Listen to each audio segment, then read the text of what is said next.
franktalks.com. News and some fun. The Barry Morgan Show on News Talk Radio, CJAD 800.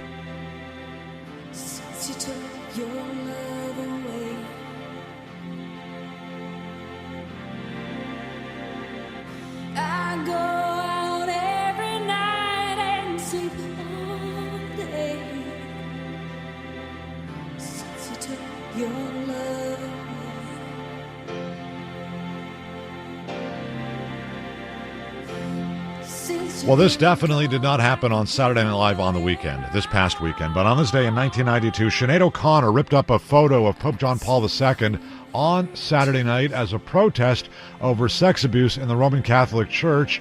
And it happened as she was ending her live performance, and out of nowhere, she pulls out this picture of the Pope, rips it into pieces. There was stunned silence in the studio, like nobody knows what to do. So what do? They go to commercial. That's what you do, right? That's what happened. And NBC ended up being fined $2.5 million by the FCC, the Federal Communications Commission. And she cost herself some fans at the time, but she obviously felt very strongly about this, and she felt she did the right thing. Nothing Compares to You by Sinead O'Connor became that much more famous, I guess, on this day in 1992. Coming up in the next half hour of the program, Robert Lamb from the band Chicago. They join me. He joins me next half hour, and the band will be in Montreal at the end of this month. So I'm looking forward to speaking with Mr. Lamb, or you're going to hear from him coming up after the 2:30 news. Right now in studio, look who's here. It's Frank Kermit, who happens to be a dating coach. Perfect timing, Frank, because Lori is not here today. Yeah. So Frank is filling in for Dr. Lori Bettito, who is the longtime host of Passion here on CJAD. How you doing? I'm doing great. How are you doing? It's been a while. It's been a while. You keep track usually of how many appearances you make on this show. Number 17 today. Today's number 17 in 3 years. 17 in 3 years.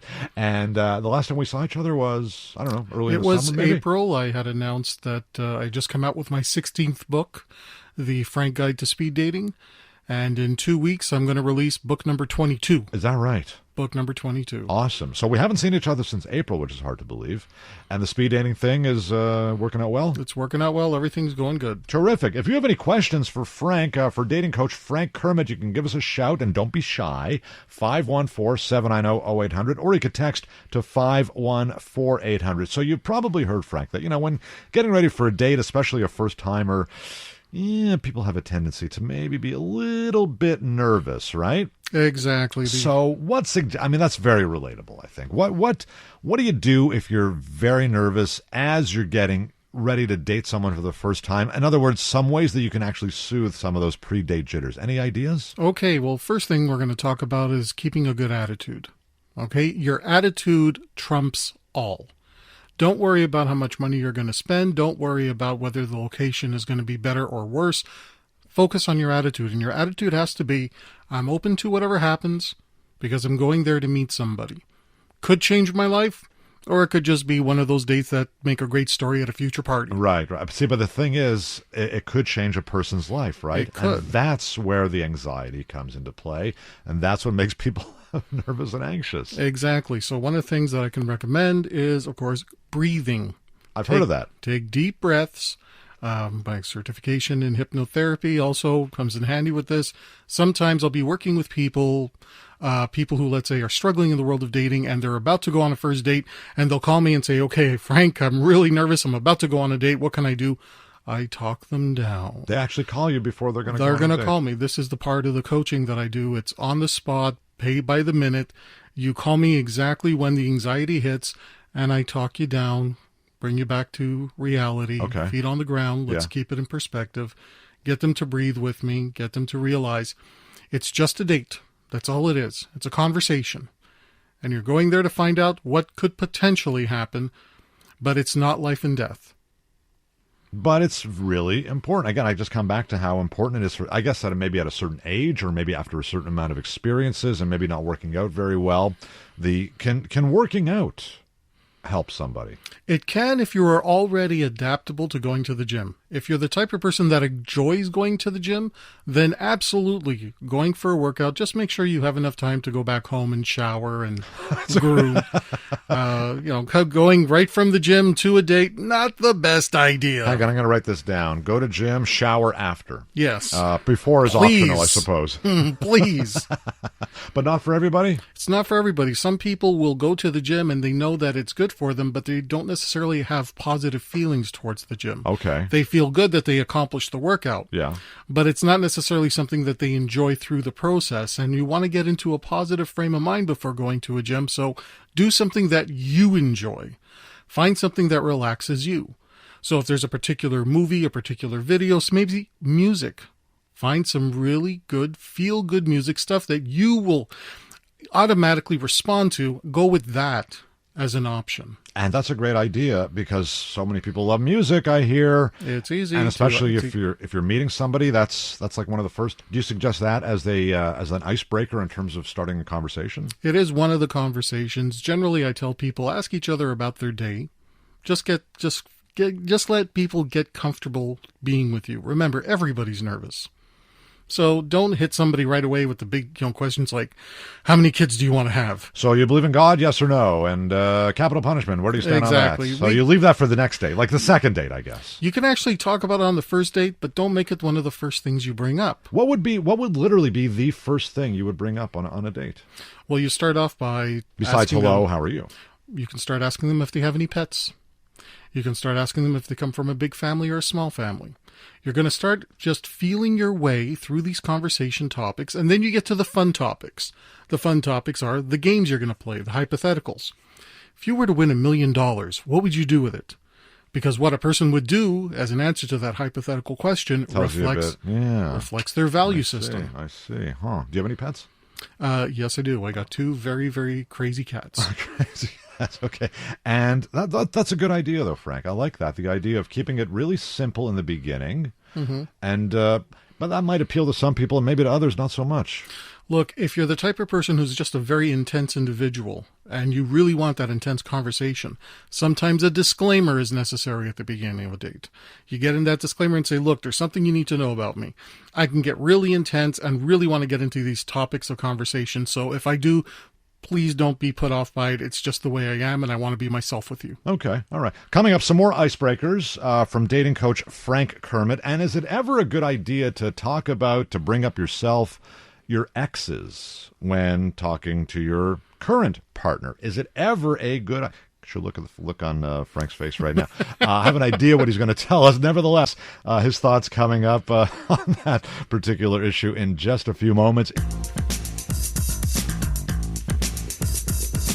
2:19 is the time. This is the Barry Morgan Show, and we're talking relationship news with dating coach Frank Kermit, who's in for Dr. Lori Bettito this week. And so we were talking about first dates and how to ward off nerves if you can possibly. Frank suggests maybe listen to some of your favorite music, watch one of your favorite shows. Breathe deeply. That's always a good one. People forget that. Let's turn Frank's mic back on. Thank you very much. And just breathing deeply could make a big, big difference. And we also talked about how to make sure, as much as possible, how can a date go very smoothly. There's no guarantees, of course. We know that, Frank. But you had a couple of suggestions. Well, one of the things... Hang on, let's make sure your mic is turned on. Let's see here. This is technical, see? And they never let me touch the equipment. And I've mentioned this many, many times before. It's a good thing. Let's try that now. Okay. Here we are. There we go. I'm back. There we go. Yeah. So go ahead, Frank. Okay, well, when you want to make sure that you're going to have a second date, the first thing you have to do is just put your best foot forward on a first date. Now, I don't recommend doing something you wouldn't normally do. I don't want you to put on an act. I do want you to be yourself, but be your best self.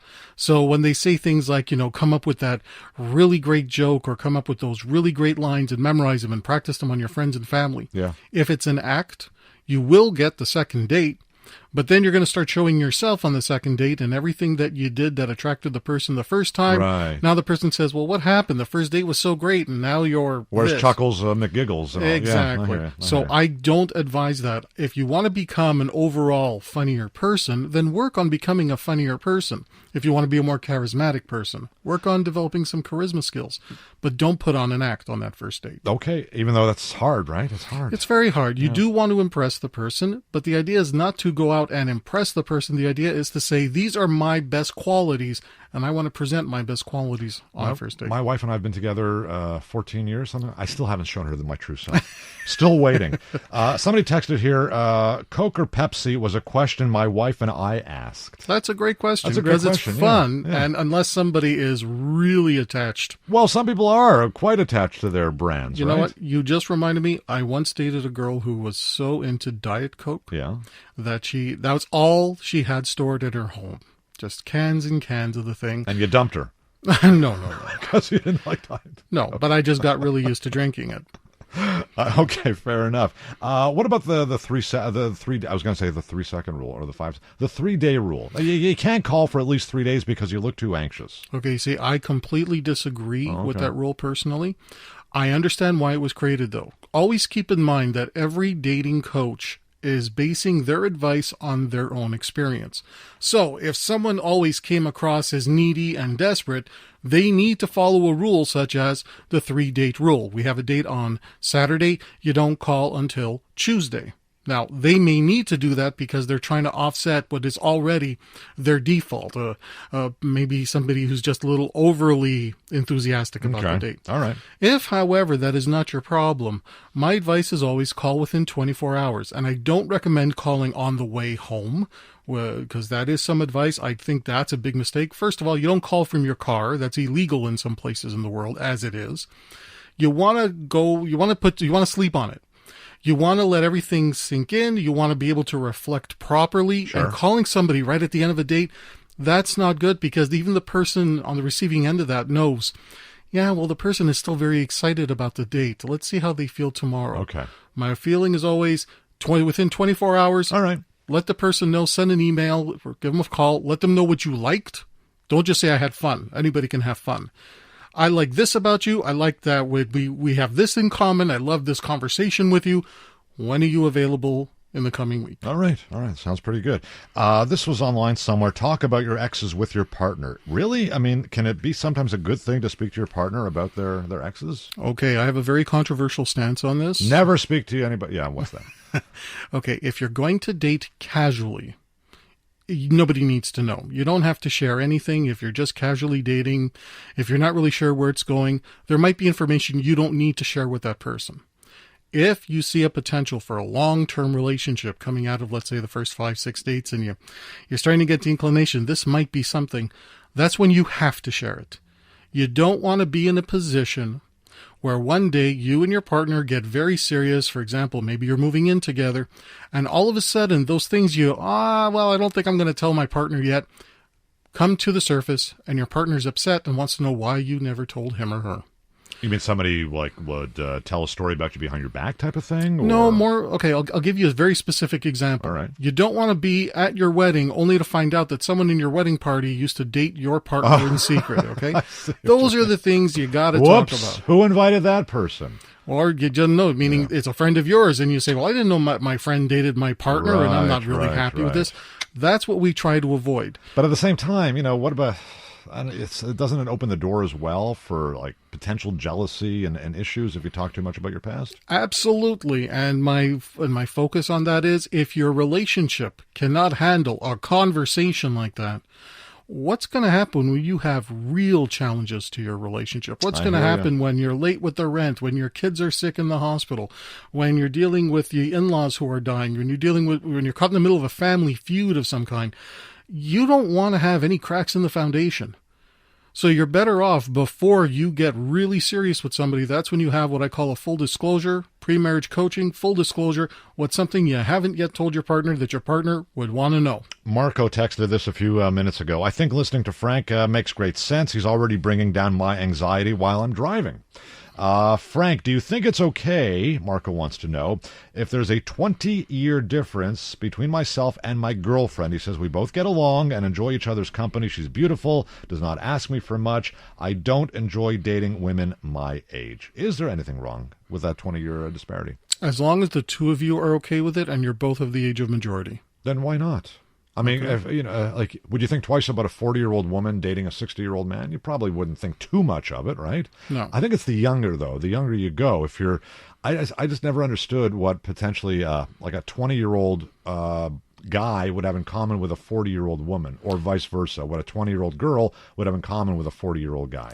The fact is that people can connect on a variety of things. It's just understanding that some relationships, if they don't have a future aim in common, that's when you know that relationship is a limited time. But as long as everybody who's involved is okay with that, then you're fine. But you also have to remember that just because you're okay with it and the person you're dating is okay with it, doesn't mean everybody around you will be, and there could be a stigma within your friends, within your family, your social circles. And if you're prepared to handle that, go for it. But if you're not prepared to handle that, you may need to reevaluate some of your choices, because you can't let other people dictate your love life. True, but I'm guessing you don't have the stats right in front of you for this kind of a specific question. But I wonder of the marriages that were created by two people that had, say, at least a 20-year age difference. I wonder what the success rate is amongst those couples in terms of staying together, you know? You know what? There is a challenge because the younger person is not always prepared to deal with the health complications that simply come when someone is older. They tend to face widowhood a lot sooner, and it can be scary for some people. Some people just really can't deal with it and run, and others understand that I made this commitment.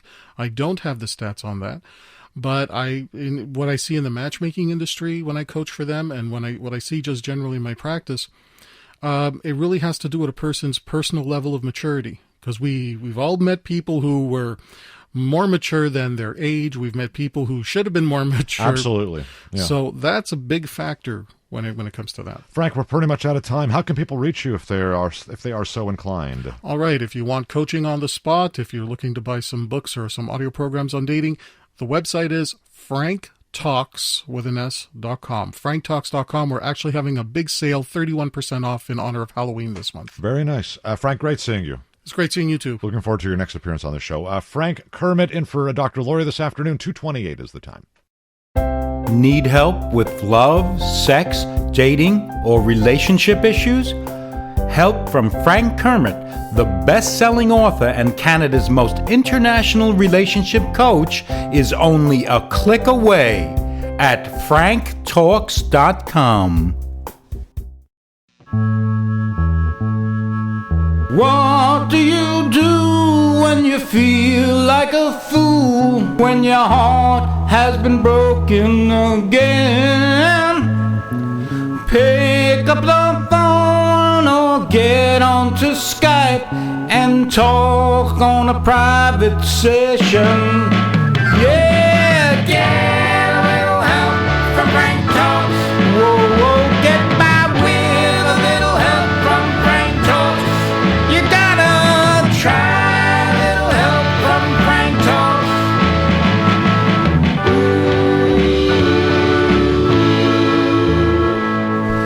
What do you do when your love goes away?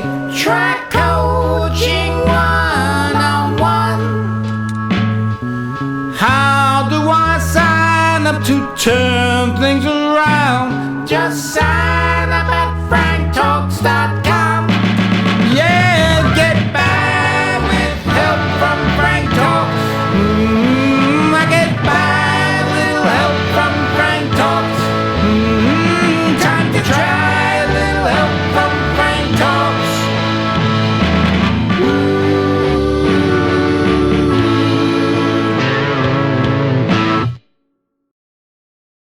Need help with love, sex, dating and relationships? Visit Frank talks the